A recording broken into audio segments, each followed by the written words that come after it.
So welcome back to Chem Prep Hub, and we are back with another nice question framed this time in the IIT JAM 2025 examination. So you see this, the reactions that will yield cyclic product are. So basically it's an MSQ, multiple select question. Okay. So in MSQ you have to treat each and every option as a separate question, and that's going to help you. So you have to separately solve. Okay, so let's get started. The first option is E, that is trans to hexene with CH2I2 zinc copper. So let's begin with the option 1. So the first one, it says E hexene with CH2I2 in presence of zinc, or suppose copper. Now, this is a very popular reaction. From the reagent, you have to identify CH2I2 zinc or copper. It is Simon-Smith reaction. It is a Simon-Smith reaction, typically for the cyclopropanation. It's typically used for the cyclopropanation. Okay, so you need to look at this hexene.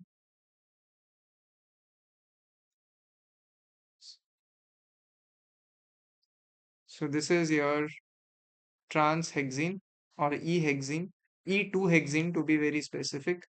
This is E2 hexene. Okay, this is the second position. So at the double bond comes at the second position, E2 hexene. Okay. Okay. So now CH2I2.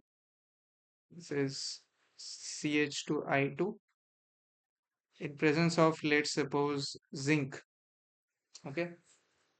So we know that zinc can react with iodine or show interactions with this iodine portion. Okay. On both the ways. And simultaneously, when it comes near it, this double bond. So it's basically an insertion type of reaction where you get a reaction which is very similar to insertion of carbene. Okay.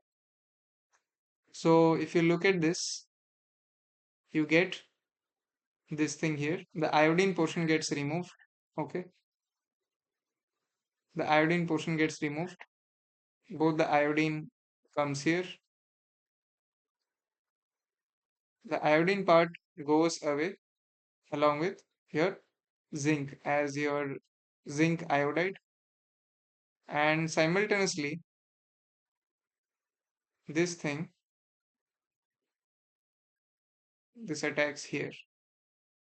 And simultaneously it receives an electron pair or accepts an electron pair from here. So basically what you get is such type of a product. Is basically the cyclopropanation product. Okay. Okay. So this is the cyclopropan. This is the first one. So they have asked whether the reactions will yield cyclic product or not. Yes, it is a cyclic product. So definitely the first one is an option. Okay. Let's come to the second one. Okay. So the second one says, the second one, let's write the second one. Second one says 2-butanone, 2-butanone along with ethyl 2-chloropropionate, along with ethyl 2-chloropropionate in presence of sodium ethoxide. So this is another very good reaction, and it's normally asked, quite popularly asked, mostly in CSIR net also. So 2-butanone, basically this is 2-butanone,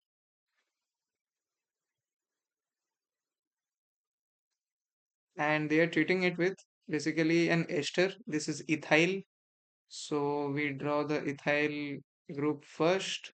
This is ethyl, and then we draw the ester linkage. On one side there is ethyl, on the other side there is 2-chloro. Then they have propionate.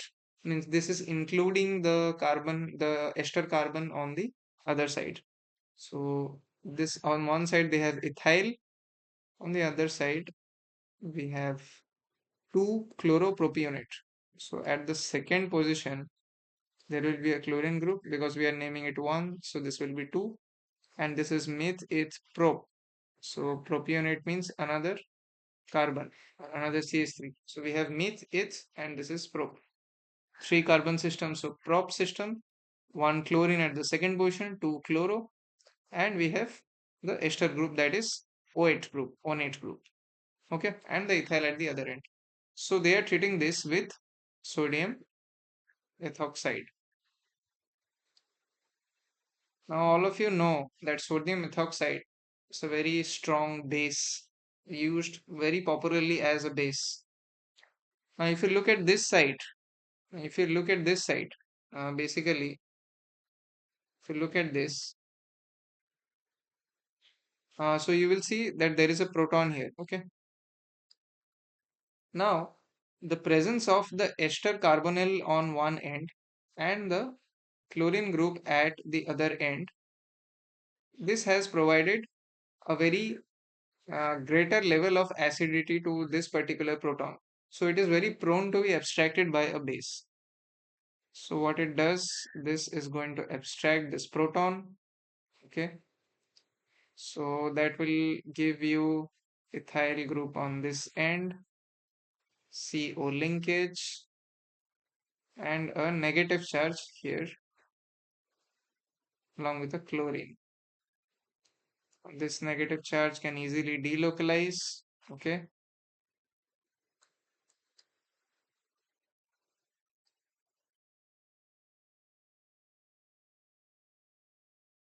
This can easily delocalize, and now it will attack on the 2-butanone portion at the site of the electrophilic carbonyl. Okay. Now it's going to attack here. So this thing is going to move up as O negative. You have an ethyl group at the other end, and you have a chlorine at the adjacent position. You have a methyl group here. Then you are having a CO group there.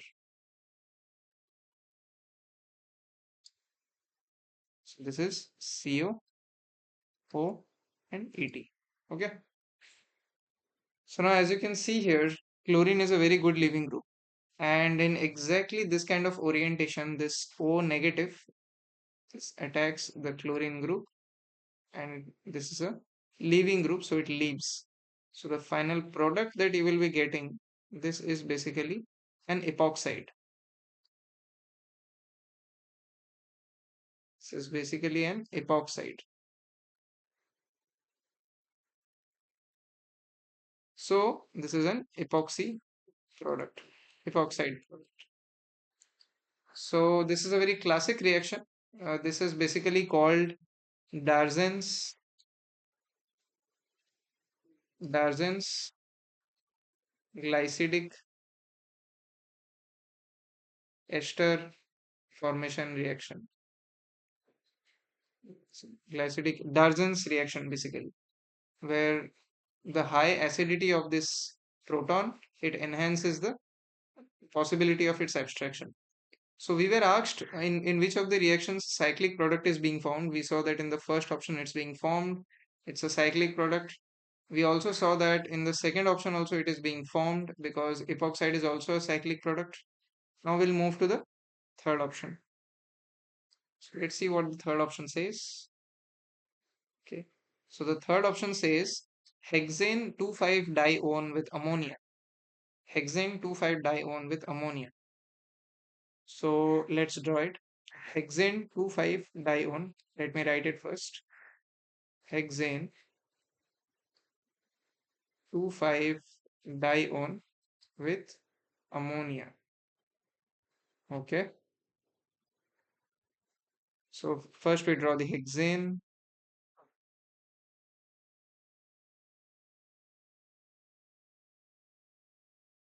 Okay, so there is basically a dione means the ketone, presence of the ketone at the second position, and one at the fifth position, right? And what they are doing is they are treating it with NH3. So if you want to test your like your memory power related to name reactions, what you can do is you can just pause the video here. You can just think of these two substrates and you can think of the valid name reaction before I disclose it. Okay. So we'll go with the mechanism now. It's a simpler mechanism, but the only trick lies in the name reaction that it mentions. So let's suppose this is a good nucleophile. So this is going to attack here. Okay. And then we get O minus here. And since the lone pair is going from ammonia, you get a positive charge over ammonia here. Sorry, nitrogen here. Okay. And there is a methyl group on the other end, like the CH3 group. And then there is a repetition of the same structure on the other side. So to neutralize this thing, to neutralize nitrogen, this proton will be abstracted. Okay.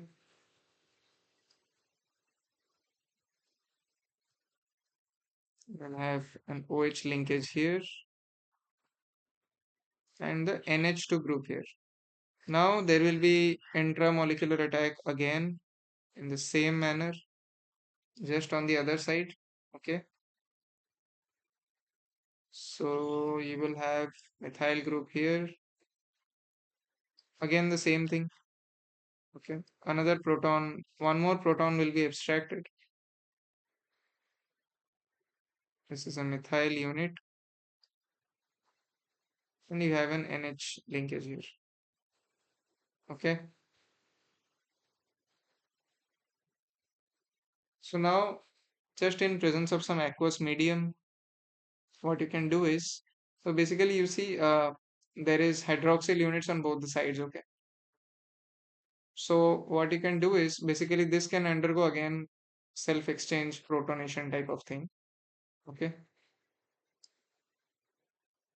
And it can again undergo protonation. So basically we are just trying to aromatize this thing, so that we get a pyrrole as the final product. I think you might have guessed the reaction name till now. So this is the water elimination.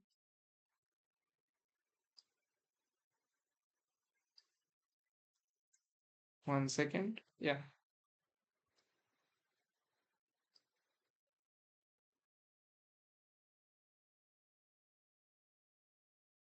So this can re-aromatize itself. This thing can go here and this can come back. So just in a similar manner, you can do it for the other side also. Again, H2O can be eliminated and basically you get this type of product, basically the pyrrole. Okay. So this is substituted pyrrole. Okay. Okay, so this is a very classic reaction again. Basically 2,5-diones or 1,4-diones. Okay. Typically we call 1,4-diones when they are treated with ammonia. Okay. They give pyrrole or substituted pyrrole as the final product. And this is a very famous reaction which is called Pal-Nor synthesis of pyrrole. Pal-Nor synthesis. Pal-Nor synthesis of pyrrole. Okay. So even in option 3, we are getting a cyclic product. So coming back to the last option.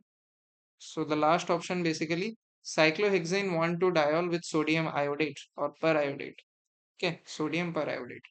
So I think most of you might be knowing this as well. So the last fourth option, cyclohexane, we have a 1,2-diol and they are treating it with sodium iodate, basically the periodate. Okay, so this is a very like known reagent to all of us. This is basically used for diol cleaving reactions. Okay, to cleave the diols. It's really used as the diol cleaving reaction. So what happens is this 1,2-diol portion breaks and the two alcohol units get oxidized. So what you get is aldehyde on both the sides after oxidation of the primary alcohol units. Okay, so we were asked in the question now that which of the reactions will yield cyclic product. Okay, so we have seen that the cyclic product comes. The fourth one is not a cyclic product. Okay, we have seen the third one, it is a cyclic product. It's basically a cyclic pyrrole product, substituted pyrrole. The second one is also Darzan's glycidic ester reaction. This is also a cyclic product, that is an epoxide. And the first one is also a cyclopropanation. So it is also a three-membered cyclic product. So the answer to this question will be, the answer to this particular question, question number 37 in the question paper of IIT JAM 2025 is A, B, and C. Okay, so I think that's all. That's all for this video, and we'll meet in the next video. Please subscribe for more such questions, and we'll be coming up with new MSQs and numerical answer types shortly. Thank you.